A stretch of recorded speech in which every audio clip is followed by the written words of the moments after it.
So welcome back to the 32nd edition of the RCA Training Tip Show, where today I'm joined again by expert bike fitter Neil Stanbury, who's been fitting road cyclists for 10 years in conjunction with being a sports physiotherapist. In today's video, Neil is going to run through a complete bike fit, as in if you were to try and fit yourself at home, this is how you would go about it. And look, I've had a ton of requests on the channel from you, the audience, to do this video today, as many people don't have access to good bike fitters in their area, and also the COVID situation around the world has made things a little tricky. So Neil is going to run through a sequence of critical bike fitting touch points step by step, and while outlining each critical touch point, I'll provide info cards that will pop up here. So as Neil is talking about specific topics, so cleat position, saddle height, saddle fore and aft, and also handlebars, you can deep dive on those specific topics by clicking on the pop-up that comes on the screen here, and I'll also provide links to those videos below. Now, I do have some channel news to share with everybody, and I wanted to do that in this video today, but just sorting through some finer details. I'm going to share this channel news with you just after Christmas. And before we get into today's video, a few months ago I had a bit of a pipe dream to see if I could hit 100,000 subscribers on the channel before the end of the year. I know it's probably not going to happen, but they say Christmas is a time for giving, so if you get value from this video today, I know there's a ton of people out there that watch these videos that don't subscribe, please hit that subscribe button below, and let's get into the video. Yeah, you want this to be a 12-minute video? Yeah. 15 minutes max. Come back in 3 hours. This is a tough one to condense it down. So look, the massive amount of caveats at the start of this one. This will be a really oversimplified kind of process, which I guess by necessity it has to be, because there's, as a person who's trying to sort themselves out at home, it has to be overly simple. You just the degree of minutiae of things that we go into when you're there in my clinic for 3 hours, you're never going to be able to replicate that at home. But if you wanted to get yourself roughly close, yes. What I would suggest you do, you will need a stationary trainer on your bike, obviously. If possible, some form of video recording, because it's not ideal to rely just upon what you're feeling. Humans are, cognitive bias and self-awareness of body position and motion is not equal among everyone. Some people have got great body awareness and they can sense a 2mm shim under their right foot. And I met a bloke last night who couldn't feel the difference between no shim and a 14mm shim underneath his shorter leg. So, it's highly variable, how well the person will be able to sense it. So some form of video, even if it's just your other half with a camera phone, is worth doing. So there's three kind of areas, like basic areas where you want to break this down. You start with the things that you can control relatively easily off the bike, which is the shoe. Okay. So sort out the foot, the cleat position primarily, then the pelvis, then the hands, in that order. Yeah, and I don't always fit people in this order. If their drop is clearly 50mm too low or too high, that'll be the first thing I'll change, right? I tend to start with the biggest problems and work my way down to the smallest problems. But if you're trying to do it at home, a sequence is a good thing to be able to work through. First thing to do, roughly set your cleat position, right? If the cleat's too far forward on the shoe or way too far back or something like that, it'll throw off other problems up into the position which you'll be unable to rectify. And we can do this before you even get on the bike. So we'll use your little splice bit of footage from how I found your cleat position and set it and measured it on the day. But essentially, find the joint line between your big toe and the rest of your foot. Just stick your fingernail into it. Once you've found it, mark it with a pen. Use your right foot for this. If your feet are different sizes, don't worry yet. That's a bit too far beyond the scope of this video. Okay. But base it off your right foot. Find the joint line, mark it with a bit of pen, and then tape a cable end or a little bolt or a little section of a pen or something to it, so that you've got a lump which you can feel through the shoe. Slide the foot into the shoe, and then I put a bit of tape over the shoe and just mark it with a pen or a pencil. So you've then translated where your big toe joint is relative to the shoe, right? Take the cleat off the shoe, and I know the cleat is still on this one, but we're not going to dismantle your shoes for this. Take the cleat off the shoe and put it on a flat surface, right? So your shoe will be flat like that. Use a business card. Business cards are ideal for this because they're a set square which can bend to conform around the shape of your shoe. So stick it on a level surface, line it up with your mark that you've got and translate that mark using a pen. Just draw a line down on the tape that you've put on the shoe. Draw a line vertically down onto the sole of the shoe, and it'll come out somewhere there, right? Yes. And then use a ruler and figure out roughly how far behind that point the middle of your cleat position is. Now, Speed Plays have got a little line on the base plate. Shimano cleats have got a tiny little notch on the side of the cleat. You might have to show some footage there if you can find it of someone zooming in. They're a bit hard to find. And measure how far behind the center of your cleat is relative to your big toe joint. As a rough rule of thumb, if you've got a size 38 foot, aim for 10 millimeters. If you've got a size 40 foot, aim for 14 millimeters. If you've got a size 42, which a lot of people have, that 42, 43, 44 range, aim for about 15, 16, 17 millimeters with the center of the cleat behind that mark, right? Don't worry about the rotational position yet. It's beyond the scope of the video. Okay. Even the lateral position is something that's not easy to, it's all about Q factors and so forth. So yes. A bit beyond the scope. Set them up the same unless your 2 feet are totally different sizes, in which case you may want the left and the right one to be staggered as a test. If your right foot's 5 mil longer than your left, you might want to try running the right cleat further forward on the shoe by 5 mils. You can try it both ways. Half the people with a foot size difference will function better with their cleats staggered and half of them won't. Yeah, so it's worth trying both ways just to see what the symmetry sensation is like. So once you got the cleat 4.5 position roughly right, rig up yourself on the bike, clip in, have a bit of a pedal. The seat height and the setback are the next two things to look at. The center of rotation of the crank here, and your pedal's going around like this. How high and how far back behind the bottom bracket do you want the saddle to be? This is one of those tricky things. A good way of doing it is to set the seat height with a combination of two things. One is using the techniques that we described in that seat height video.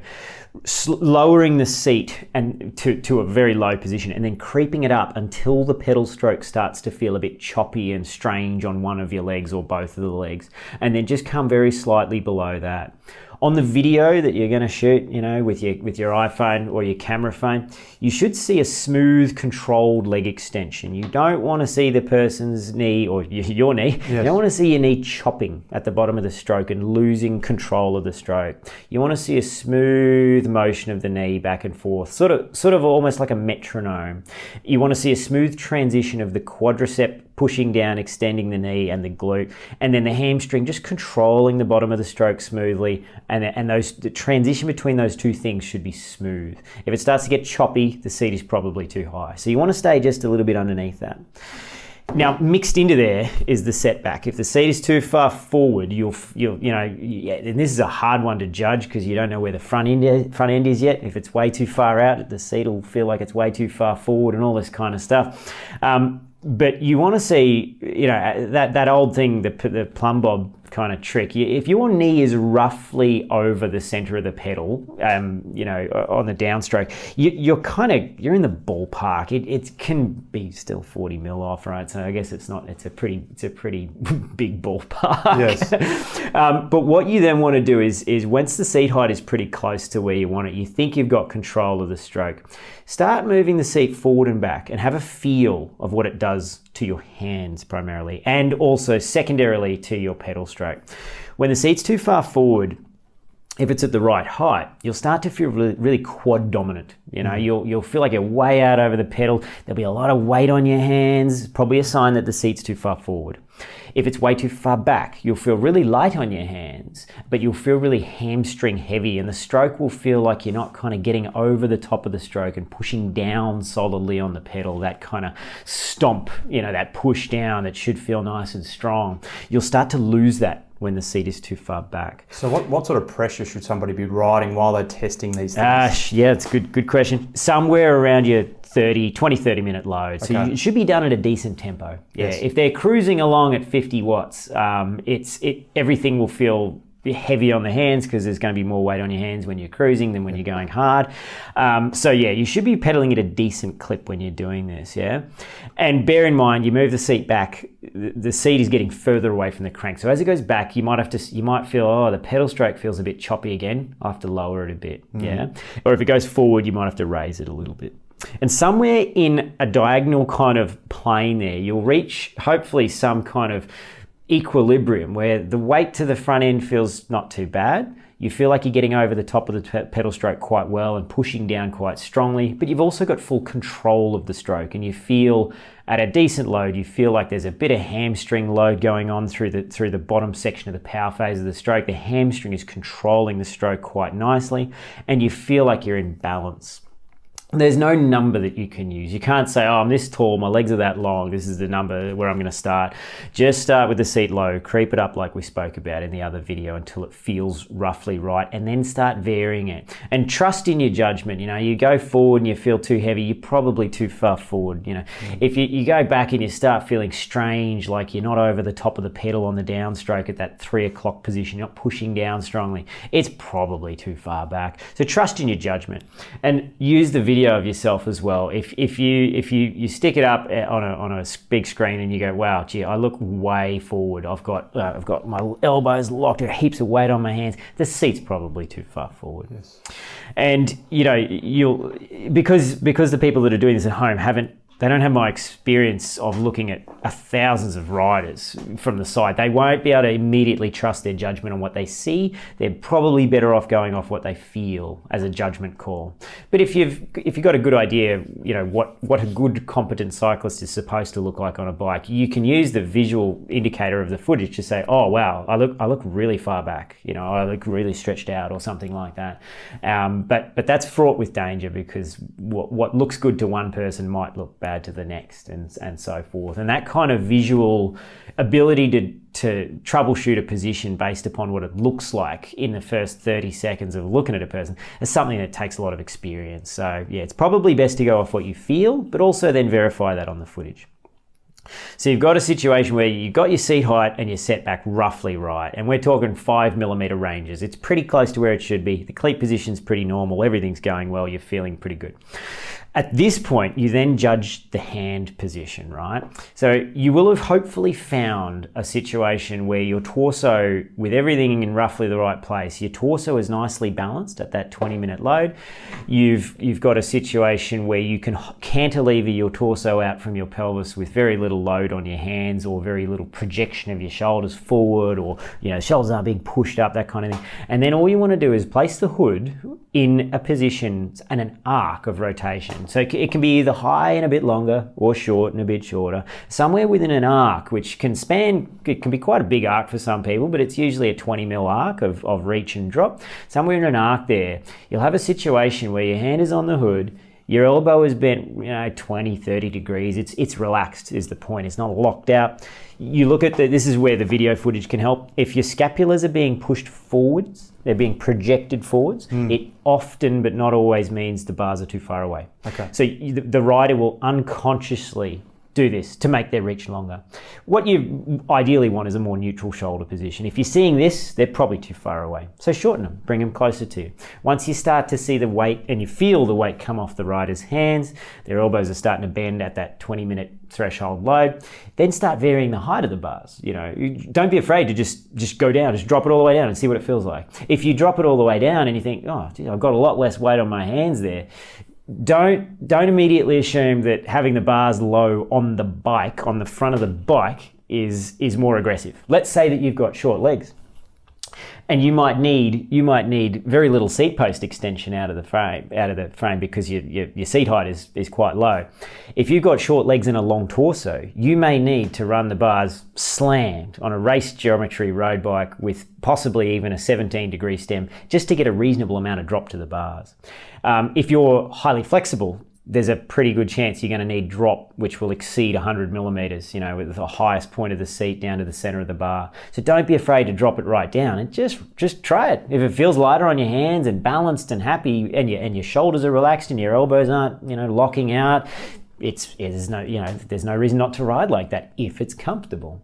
So the drop number, you know, how high the bars should be relative to the seat, it varies dramatically. And you can't say, well, I'm this tall and I'm that flexible, so I need 120mm of drop. It varies too much. And arm length varies. So look for the weight on the hands. Look for the shoulders to not be projecting out. If they're projecting up it often means that the bars are too high because you're trying to sort of unconsciously drop your torso down between your shoulder blades. If you're really just heavy on the hands and they're pushing back, it often means the bars are far too close to you, right? So play around with the front end, and you know, if you find that you feel more comfortable riding in the drops, it's probable that the bars are too high. So don't be afraid to drop them down. You know, last night, for example, I met a 60-year-old bloke who was pretty inflexible. He had bad posture, all this kind of stuff. The guy functioned best with 125 mils of drop to the bars, which is quite a lot. It's 30 mils more than I run, 35 mils more than I run, and I'm 20, 30 years younger than the guy and more flexible. And he had long arms, and he bent forwards on a bike relatively well, deceptively well, given his lack of flexibility. So don't be sort of pigeonholed thinking, oh, I'm 60 years old, I'll have to run 50 mils of drop to the bars, or you know, I'm a lean, mean gymnast and I need to run 200 mils of drop to the bars. It's highly variable depending upon a lot of things which you can't measure and shouldn't bother measuring on the person, like arm length and stuff like this. You just have to judge it off the posture of the rider and how they feel. You're looking for a relaxed elbow position. No projection of the shoulders forward, back, up or down. They should be relaxed, and very little weight on the hands. And just experiment with it. It's one of the easiest things to change. Just drop the bars low. You know, take the top cap off, lower the bars 20 mil, and just see if it feels better or worse. And experimentation with the front end, once you got the back end pretty close, you should be able to isolate out the two different sensations, you know, because you drop the bars and it does change the position of the rider's pelvis and all this kind of stuff. So if you make a huge change to the front end, you may need to alter the rear end secondarily to that. Yes. Yeah. So imagine you decide that you want to run your bars 30 millimeters lower because you've found out that that's where you feel the lightest on your hands. As you do that, most riders will roll their pelvis further forward on the seat, which brings the pivot point of the hip forward and down relative to the crank. So the seat may need to go up and back slightly when the bars go down. Yeah. So once you got the front end pretty close, go back and tweak the rear end using the same techniques that we just described if you've made a big change. Yeah, if you've made a 5 millimeter change to the front end, it's not going to be enough to make a big difference to the back. But if you drop the front 30 mil, you're going to need to probably go up and back a little bit on the rear compared to when the bars were higher. It's like a jigsaw puzzle. It's all linked. Yeah, it's part of the fun. Yeah. So look, those are the three things, and this is like a dramatic oversimplification. And there's so many holes in these things that I could pick even with my own argument. Yes. But if you're trying to do it yourself, you know, judge it off mostly what it feels like, but don't be afraid to use a bit of footage. You know, you get your other half to film you and go, gee, I'm really losing control of the stroke there. Maybe I should try lowering the seat, you know, or wow, I'm dropping my heels ridiculously. I should try running a more rearward cleat position. Yeah, you can reference back to that video we did on cleat position. Yes. You know, so you can tweak it within those parameters. If you look at your footage of yourself and think, I'm a bit of an oddball, I look a bit weird in that way, or you know, I'm way too stretched out. It doesn't feel too stretched out, but I look like I'm projecting my shoulders forward and locking my elbows. Try running a shorter stem, 20 mil shorter, just see if it feels better. You know, borrow one from your mate and chuck it on and see how it feels. And hopefully with a bit of experimentation, devote a couple of hours to it. You know, most people don't even do this, just jump on their bike and ride and, you know, tweak it occasionally here and there, but sit yourself down with a trainer and devote a bit of time to it, because it is worth doing, getting it roughly right. It'll dramatically limit your chance of injuries and, you know, hugely improve your comfort if you're a long way off where you should be.